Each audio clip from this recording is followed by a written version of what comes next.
All, आज की video में हम डिस्कस करेंगे क्लास 9 का topic linear equations in two variables.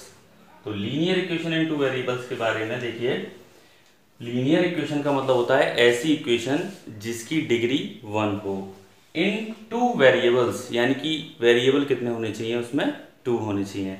जैसे ax plus by plus c equal to 0।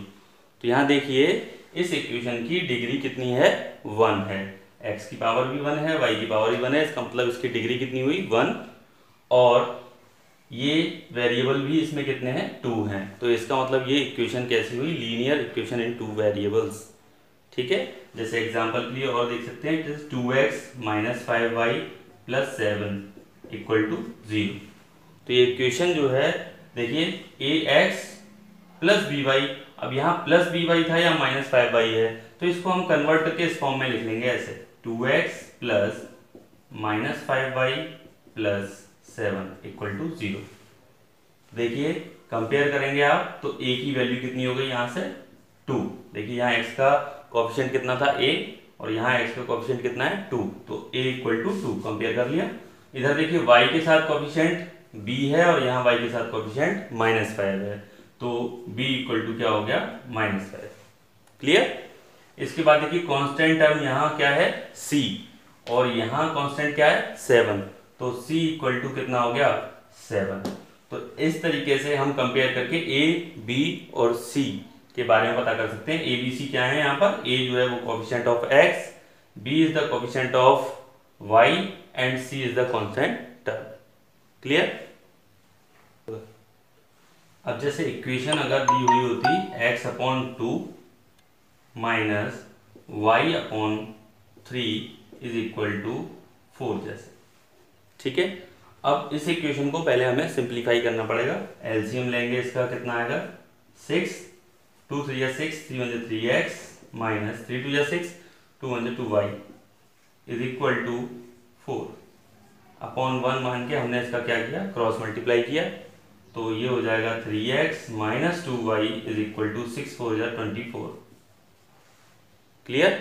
अब इस 24 को भी इस साइड ट्रांसफर करके ले आएंगे और स्टैंडर्ड फॉर्म में इसको लिखेंगे 3x, इसको लिख सकते हैं प्लस माइनस 2y और ये माइनस 24 हो जाएगा इस साइड आके। तो आप देखेंगे a इक्वल टू कितना हो गया यहाँ से 3, b इक्वल टू कितना हो गया -2 और c इक्वल टू कितना हो गया -24। क्लियर। ठीक है, तो चलिए इसके बाद क्या करेंगे आगे। अब देखिए हम कोई इक्वेशन लेते हैं, जैसे x plus y equal to 7। ये लीनियर इक्वेशन टू वेरिएबल है। अब आपको पता लगाना है कि इस इक्वेशन के कितने सॉल्यूशन पॉसिबल हैं। तो देखिए जैसे आप कोई भी एग्जांपल लीजिए, ऐसा कोई x की वैल्यू ऐसी पुट करेंगे और y की वैल्यू ऐसी पुट करेंगे कि दोनों को प्लस करके कितना आना चाहिए 7 आना चाहिए। जैसे मान लो किसी ने एग्जांपल ले लिया 5, 2, तो 5 प्लस 2 इक्वल टू 7 सेटिस्फाई कर रहा है इस इक्वेशन को, तो ये इसका क्या हुआ सॉल्यूशन। किसी ने इसका एग्जांपल ले लिया जैसे 4, 3, तो देखिए x की वैल्यू 4, y की वैल्यू 3 पुट करेंगे तो 4 प्लस 3 कितना हुआ 7, यानी कि ये भी इसका क्या है एक सॉल्यूशन है। और कोई एग्जांपल लिया किसी ने 6, 1, तो x की वैल्यू 6 पुट करेंगे और y की वैल्यू 1 पुट करेंगे तो 6 प्लस 1 कितना हुआ 7, तो ये भी इसका क्या हुआ सॉल्यूशन। इस तरीके से काफी सारे सॉल्यूशन हम इस इक्वेशन के निकाल सकते हैं। तो इससे ये क्लियर होता है कि किसी भी linear equation in two variables के इनफाइनाइट सॉल्यूशन हो सकते हैं। ठीक है, तो जैसे आप देखिए अब आपको ये जो सॉल्यूशंस थे वो किस तरीके से फाइंड किए गए ये देखते हैं। ये सॉल्यूशन निकालने का तरीका ये होता है कि जैसे किसी एक टर्म को इनमें से ट्रांसफर कर लीजिए उस साइड, जैसे मैंने x वाले टर्म को उधर ट्रांसफर किया तो 7 माइनस x हो गया उस साइड ट्रांसफर होके। तो अब आप x की कोई भी वैल्यू पुट करिए और आपको y की वैल्यू मिलती जाएंगी। देखिए जैसे मान लो आपने x की वैल्यू 5 पुट की थी, तो 5 पुट करेंगे तो 7 माइनस 5 कितना हुआ 2, तो पहला सॉल्यूशन हो गया 5, 2, देखिए जो लिया था हमने। अब देखिए जैसे x की वैल्यू किसी ने 4 पुट की तो y की वैल्यू क्या निकलेगी 4 पुट करिए 7 माइनस 4 कितना हुआ 3, तो देखिए 4, 3। इस तरीके से और भी सॉल्यूशन निकाल सकते हैं आप इस इक्वेशन के। x की जितनी वैल्यू आप पुट करते जाएंगे नई नई वैसे वैसे आपको y की नई नई वैल्यूज फाइंड होती चली जाएंगी। ठीक है, एक और एग्जांपल लेते हैं, आगे देखिए। दूसरा एग्जांपल हमने लिया 2x minus Y equal to 6 ले लिया जैसे। ठीक है, अब हमको किसी एक टर्म को ट्रांसफर करने के लिए बताया गया था, तो देखिए किसी एक टर्म को जो आपको अच्छा लगे उसको ट्रांसफर करिए। जैसे आपने मान लो y को ट्रांसफर कर दिया इस बार, तो क्या होगा 2x is equal to 6 minus y उस साइड जाके प्लस वाई हो जाएगा और 2 का डिवाइड लग जाएगा, तो x इज इक्वल टू निकल के आ गया 6 प्लस वाई अपॉन 2। तो ये वैल्यू किसकी निकल के आ गई, x की। अब हमको सॉल्यूशन फाइंड करने हैं, तो y की वैल्यू पुट करते जाइए और आपको x की नई नई वैल्यूज मिलती चली जाएंगी। देखिए y की वैल्यू पुट करेंगे और x की वैल्यू मिलेगी आपको। मान लो किसी ने y की जगह पर पुट कर दिया 2, तो 6 प्लस 2 कितना हुआ 8, 8 अपॉन 2 यानी कि 4। अगर y की वैल्यू किसी ने पुट कर दी 4, तो 6 प्लस 4 कितना हुआ 10, 10 अपॉन 2 यानी कि 5, x की वैल्यू कितनी है 5। अगर किसी ने y की वैल्यू पुट कर दी 0, तो यहाँ 0 पुट करेंगे तो 6 प्लस 0 6 अपॉन 2 मतलब 3।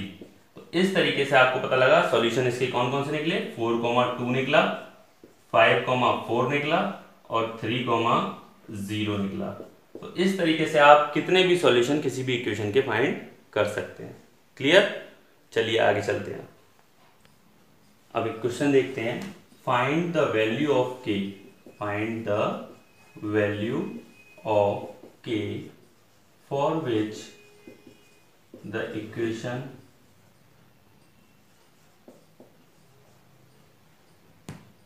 Three x plus 4y equal to k has 2,4 as its solution।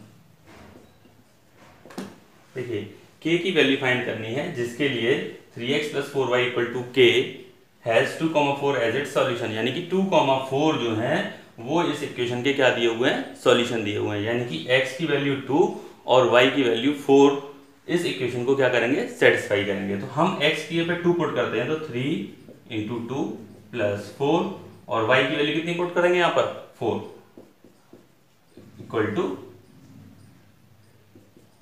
k। तो ये इक्वेशन को सेटिस्फाई कर रही है, इसलिए ये x की जगह पर हमने 2 पुट कर दिया और y की जगह पर 4 पुट कर दिया। तो देखते हैं 3 2 6 plus 4 4 16 is equal to k, यानी कि k की वैल्यू आ गई 22। इस तरीके से आप किसी भी कांस्टेंट की वैल्यू फाइंड कर सकते हैं अगर आपको इक्वेशन का सॉल्यूशन पता है तो।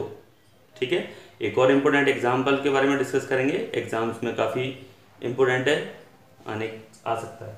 अब देखिए एक एग्जाम्पल है, if x equal to 2k minus 1 and y equal to k is the solution of the equation 3x minus 5y equal to 7, find the value of k। Last example जो किया था हमने उसी से कुछ रिलेटेड है। x की value दी हुई है, ये y की वैल्यू दी हुई है और ये इस इक्वेशन का क्या है, सॉल्यूशंस हैं। तो आपको वैल्यू फाइंड करनी है किसकी, k की। तो देखिए x और y जब इसके सॉल्यूशन हैं तो इसको क्या करेंगे, सेटिस्फाई करेंगे।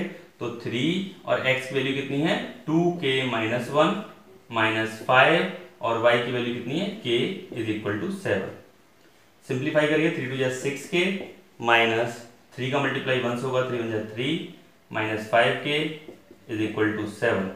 तो 6k में से 5k माइनस हुआ तो k, ये माइनस 3 उधर ट्रांसफर करेंगे तो प्लस 3, तो 7 प्लस 3 कितना हुआ 10। इसका मतलब k की वैल्यू कितनी होगी 10 होगी। ठीक है, इस तरीके से आप अपनी एक्सरसाइज के कुछ क्वेश्चंस को इन तरीकों के ऊपर जो बेस्ड क्वेश्चंस हैं उनको कंप्लीट करिए, फिर नेक्स्ट वीडियो में हम आगे के टॉपिक को क्लियर करेंगे। ठीक है, थैंक यू सो मच।